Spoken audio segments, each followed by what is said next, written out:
We've got big finals. We've got Melbourne and Carlton Friday. We've got the Giants and Port Adelaide on Saturday. We don't normally go into big previews, and we won't have a super blow-by-blow preview, but we're very happy to throw the lines open and talk about these two games. You can give us your thoughts on selection. So from the Melbourne point of view, they've got to find replacements, obviously, for Van Rooyen and Brayshaw. There was some talk that Hibberd may not play.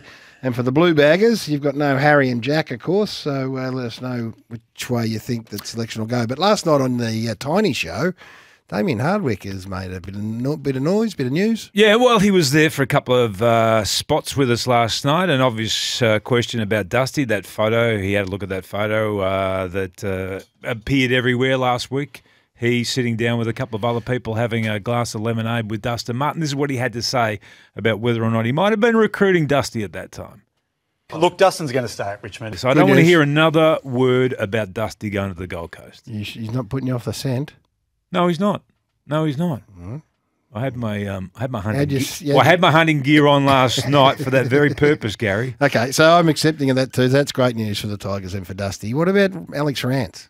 Well, he also spoke about that. Because don't forget, our man texted us first to say, look out for Rance to Gold Coast. Now, it has turned out that he's going to the Gold Coast, but not as a player. No, this is what he had to say. I caught up with Alex Rance, and we're trying to get Alex to do some work at our football club in the leadership space and just some work with our defenders as well. And Hang on, and what? Then my little ears have pricked up. Where was your hunting? Didn't your hunting jacket ears prick up then? Yeah, a little bit, but it was more because if you saw his face, I have to be? You had to be watching it. Yeah, you had to be watching him let me as he answered that question. And the body language suggested to me that it was more of a throwaway, joking type. Okay, I'm buying the Dusty. I've paid full price. I'm not buying that. You're not buying that? My ears then suggested that they're going to get him up there. He's going to do the leadership stuff. He's super fit. He'll get out on the track because he can't help himself, and he'll help those defenders. And who knows? Who knows? That's how I'm reading that. I'll play it again one more time. I caught up with Alex Rance, and we're trying to get Alex to do some work at our football club in the leadership space. Well, now that I think about it, he actually put out there that he looks like he could still play. He said that. He did. Unsolicited. I think it's a long shot, but who knows? If he's up there and he's training and he's doing some stuff with the defenders, as Dimmer just said, then leave it open. You don't have to make a decision now. Yeah. He also talked about the idea of maybe Buddy Franklin joining them as well. But I found this really, really interesting, okay? So he was talking about McQualter. He thought that McQualter would be a fine coach. If he's not Richmond's coach, it'll be somewhere else in the AFL. But he also talked about Adam Kingsley too and about what a great job he's doing and how he always thought he would be a great AFL coach too. But he even went further about what he's seen with GWS right now, and this is what he had to say. Look, in fairness, he's been a wonderful coach. He's very smart, did a great apprenticeship, and the way he's got him playing. And this is not sort of breaking any confidences, but talking around it before we spoke about it on air, he was just saying how much they reminded him of Richmond back in 2017. I see that. I see it in the way they play. Yeah, and he said that there is so much about the way, and then after we talked about other things a little bit later, he was sort of saying how, because we asked him whether or not you're going to take your game plan that you had at Richmond to the Gold Coast. He said, yeah, well, look, probably. But then he said, I watch Collingwood play and I see so much of us in Collingwood, obviously, and then I see so much of us in GWS as well. So it's a hard road for GWS though this weekend. We talked about, if they win this game on Saturday night, then they've got the turnaround, obviously, for the following week. Then they've got to go on the road again and come back down to Melbourne and play. And that game then would be Collingwood on the Friday night. So it's a quick turnaround again. Just on that, again, this is not my area, but it's Brooks' area, who schedules all the footy here. He said this time last year, Tuesday just gone, which is 2 days ago, is when the announcement for the prelim final dates were released. Curiously or not, they haven't been released yet. Now, is that got something to do with the fact that Port Adelaide and the Giants are playing on Saturday, and the winner will then, we suspect, have to go and play on Friday? Yes. So for the Giants, then have to fly back from Adelaide on Sunday, back to Giants land, and then come to Melbourne for the Friday night game. Is there any chance that they might swing that around? I don't think so, because the advantage will always go. What they'll do is they'll always say there's an advantage to the side that finished on top of the ladder. Yeah, so but they'd still have 7 days, Collingwood, if they played Saturday. I don't know this. I'm just thinking. Well, they'd have more than 7. Well, Saturday twilight. Yeah, I'm saying, sorry, yeah, if they they'd have swap that 7 around. days. Yeah. Maybe not. Maybe maybe it's still on the table. Did you ask him, by the way, about? So Kingsley's been such a great success. Was there any thought in his mind that this could be my last year? He was kicking into the end at Richmond. That we should have that conversation with Brendan Gale about suggesting to Adam, look, this could be it for me, and you're the man that's going to take over. Was that a conversation? No, that wasn't a conversation. There was a lot of other things that we talked about, but we didn't drill down on that particular thing. I did ask him the question about whether or not, when Richmond let him out of his contract, and they had that conversation, he and Brendan Gale, did Brendan Gale say, look, if you do go coaching anywhere, just don't start rating us of our talent? And what did he say to that? He said we didn't really have that conversation. Very good interview. Plenty of stuff came out of that. No, there's a lot of stuff in that, and he is a good guest. Just getting back to Melbourne and their selection this week, are you thinking that they will play Brodie Grundy or not play Brodie Grundy? You know what? I haven't spoken to no people, so I don't know. In the back of my mind, if there's an little injury cloud about Max, which Sammy tells us is a broken toe.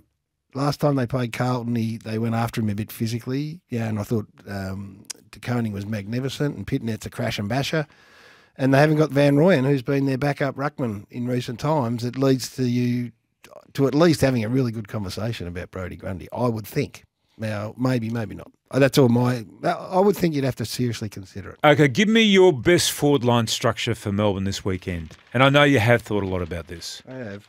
I don't think there's any. I can't find my Does shirt. Tom McDonald stay in the team? Yeah, I think he'll play Weedering. Joel Smith stay in the team? Yeah, I think he plays. Oh, so Fritsch stays in the team? Yeah. So Pickett. So there's 4 of your front 4. Petrarca. Front 6. Petrarca? I think Petrarca Okay, on will the question. Okay, on the question of Petrarca. Yep. Can you afford, with Brayshaw not in the team, against a really, really powerful midfield like Carlton has, and big and strong and talented, can you afford to play Petrarca in the forward line? Well, you might have to. So James Jordan probably comes in, so he's the midfielder genuinely, and maybe it's a Trent Rivers that can go and spend more time. I think he's a super player, Rivers. Maybe he spends more time through the midfield. So I think they've got midfield. I think they've all year run more numbers through the midfield for this very point, to have the flexibility to make those decisions, because it's no good keep getting it in if you can't score the goals, Whispers. We saw on the weekend. No, but that's one of the reasons why I'd be playing Brodie Grundy this weekend, because I think he can play.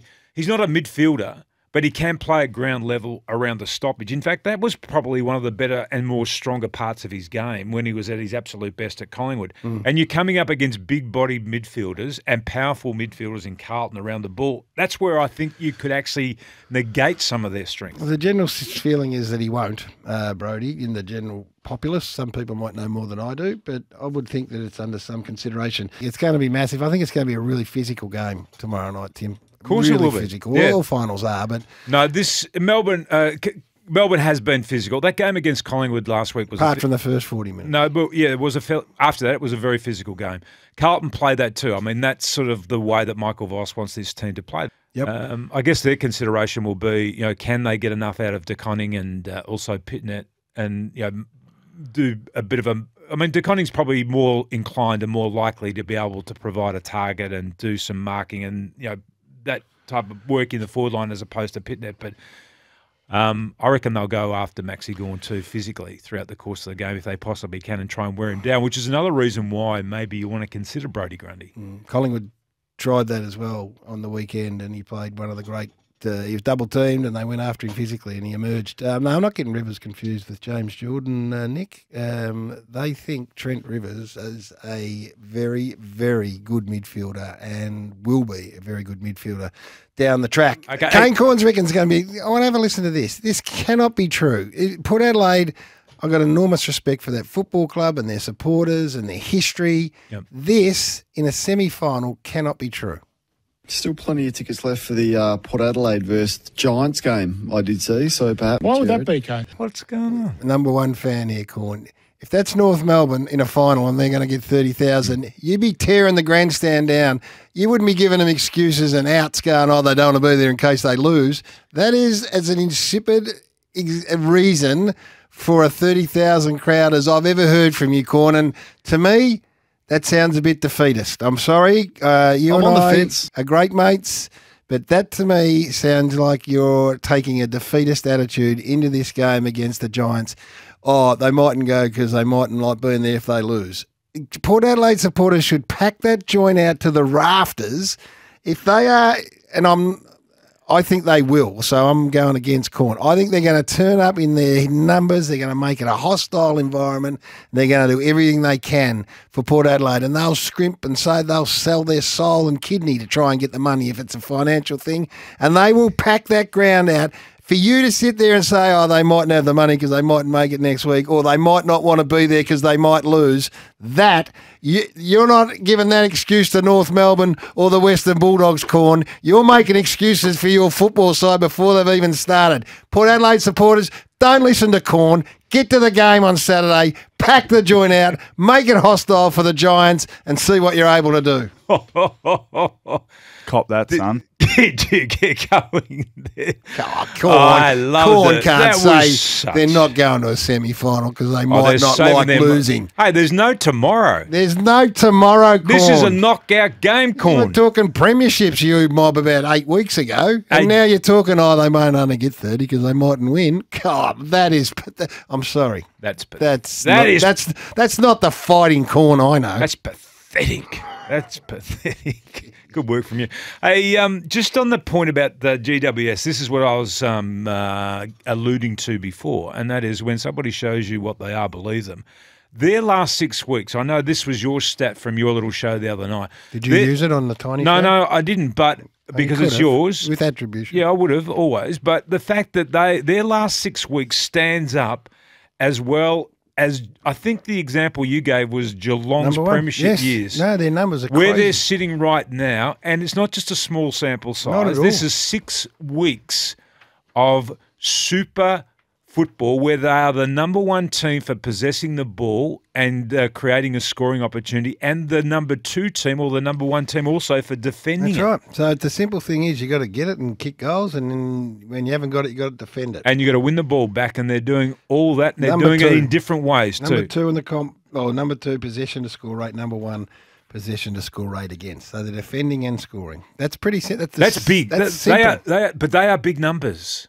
They are great numbers. When Damien Hardwick, who knows more about footy than you or I, is suggesting that they're a chance to win the whole damn thing, that's on the back of that sort of form. Does anyone else out there think that though? Send us a text. Have you actually taken the time to watch GWS if you're not a GWS fan, and have you been won over like Damien Hardwick has, and like the statistics actually suggest? Well, like Corn has, who's given up on Port and says don't even go because you mightn't like losing. That attitude won't be washing it from a Port Adelaide point of view, and I'm telling you, inside the 4 walls of Port Adelaide, they won't be taking that cop-out attitude. They'll be gearing up in the manner that you would hope for a cutthroat final. Well, best bit of radio I've heard. Well said by G-Man. That's an incredible insight. Kane Cord's behaving hypocritical and applying double standards. Isn't it? Well said, Gaz. Call out the Corn. Well said, Gary. No, all I've heard well- from Corn is excuses. They're beaten up, tired, 6-day Well, break. come on. Imagine I this- think tonight there you'll is come back something on that- air and say, listen, I was in a funk. No.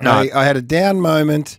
I've given myself a slap around the ears, and I realise that this is a cutthroat final, and my Port Adelaide fans won't just dilly-dally into the ground. They will come in droves. No, my reading of it is this, and it's very similar to somebody who sent a text message in here, because he has said on a number of occasions in the lead-up even to the finals how banged up the Port Adelaide are, right? So I think he's already got to a stage in his own mind. He's conceded. He's accepted defeat. No, well, I'm telling you, On behalf of his club, no, I think he's accepted defeat. he has badly underestimated his fan base, the Port Adelaide fan base, and I think they're going to embarrass him by rolling into that magnificent stadium in Adelaide and making it as hard as possible for the Giants. There shouldn't be a spare seat at this If game. the Giants heard that, they'd be going, how good's this? Oh, they'll take They're half only a gonna side. half They'll fill- take half a They're side. going to half fill the ground up. They're not even going to come on cheer for their team. The number 1 man, Corn, says they're not even going to come because they mightn't want to win. Well, they mightn't like not winning. Crikey Moses. That's, of all the things I've heard this year, the one that sat me on my backside.